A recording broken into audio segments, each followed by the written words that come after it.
Regional banks in trouble. The future of small and regional banks in the U.S. The undercurrents of distress ripple through the U.S. banking sector, as hundreds of small and regional banks face significant pressures amid economic headwinds.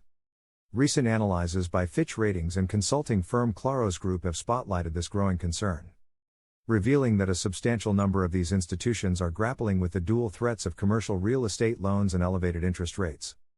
Christopher Wolfe, managing director and head of North American banks at Fitch Ratings, voiced concerns that some banks might not only fail, but could also dip below their minimum capital requirements, a fundamental gauge of a bank's financial health. Such a scenario could initiate a cascade of regulatory interventions and heightened oversight.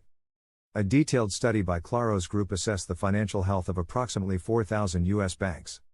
The findings were alarming. 282 banks, predominantly smaller lenders with assets under $10 billion, are facing threats potent enough to destabilize their operations. These institutions are crucial to the local economies they serve, often providing essential financial services to smaller communities and businesses that larger banks may overlook. Despite the dire predictions, not all news is bleak. Brian Graham, co-founder and partner at Claros Group, emphasized, most of these banks aren't insolvent or even close to insolvent. They're just stressed. This distinction is critical, as it suggests that while the banks are under strain, they are far from the point of no return. However, this does not negate the potential for widespread impact on their communities and customers. The stress could lead to conservative business strategies, such as curbing investments in new branches, technological advancements, or staff expansions. Moves that could stifle local economic growth and innovation. The vulnerability of these banks is further complicated by their exposure to the commercial real estate sector, a segment that has been particularly hit by shifts in work habits and economic tides. With higher interest rates affecting loan repayability and real estate values, these banks face a precarious balancing act.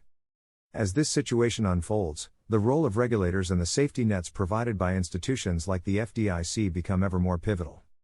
These bodies are tasked with not only protecting depositors but also ensuring the overall health of the banking ecosystem.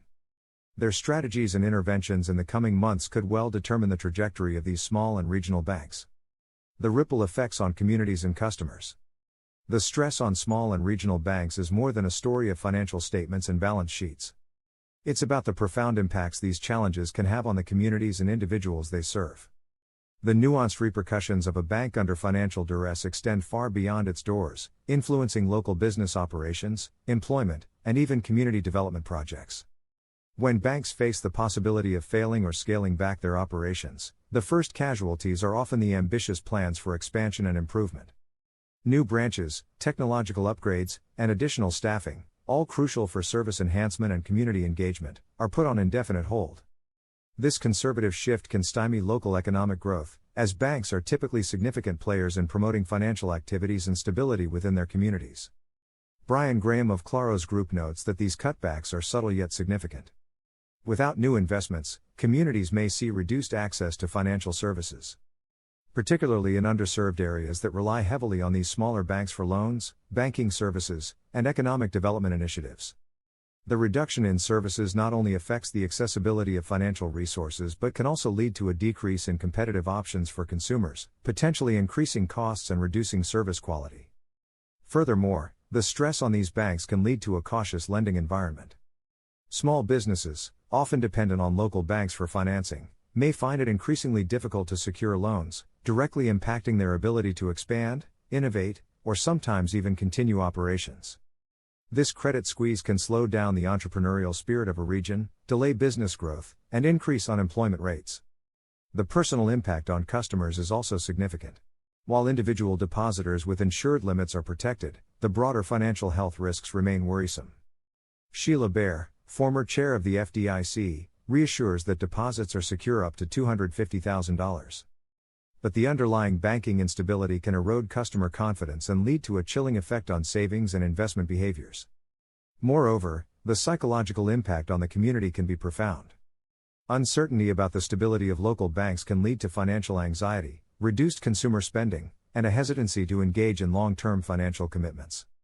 Such an atmosphere not only dampens economic vibrancy but can also lead to broader social repercussions like increased stress and community disenfranchisement. As small and regional banks navigate these turbulent waters, the role of governmental oversight and community support becomes crucial.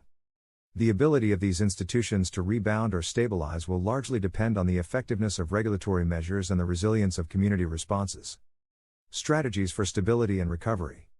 As the banking sector confronts these turbulent times, the path to stability and recovery for small and regional banks will require a multifaceted approach involving strategic planning, regulatory support, and innovative financial products.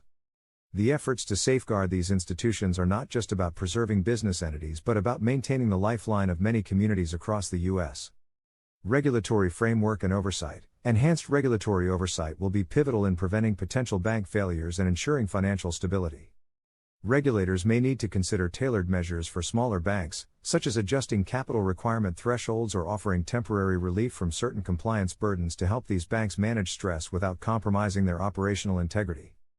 Moreover, transparent and frequent communication between banks and regulators can help in early identification of problems and crafting of specific solutions.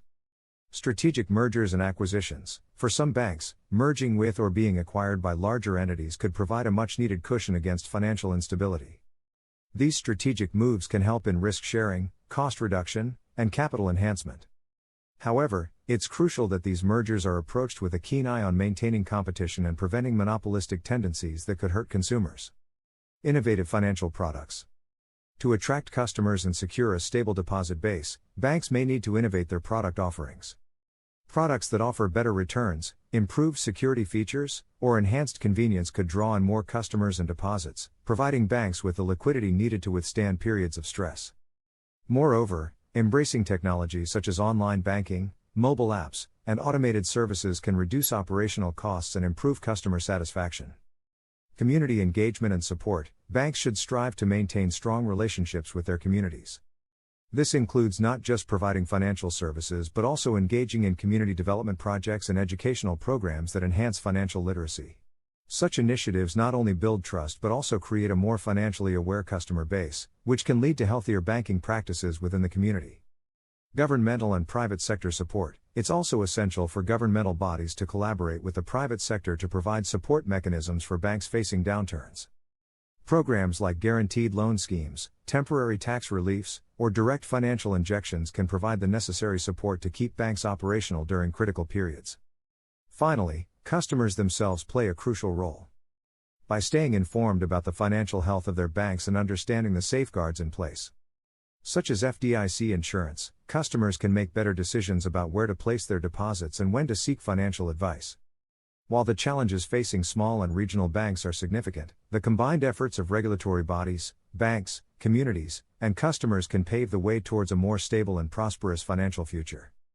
Through cooperation and strategic action, the banking sector can navigate these uncertain times, ensuring that banks remain cornerstones of community support and economic development. This concludes our in-depth exploration of the challenges and strategies surrounding small and regional banks in the U.S. For more insights and detailed reporting on the future of the U.S. economy, don't forget to visit our site. Stay informed with Sales Hospitality as we bring you the latest trends, analyses, and forecasts shaping the economic landscape.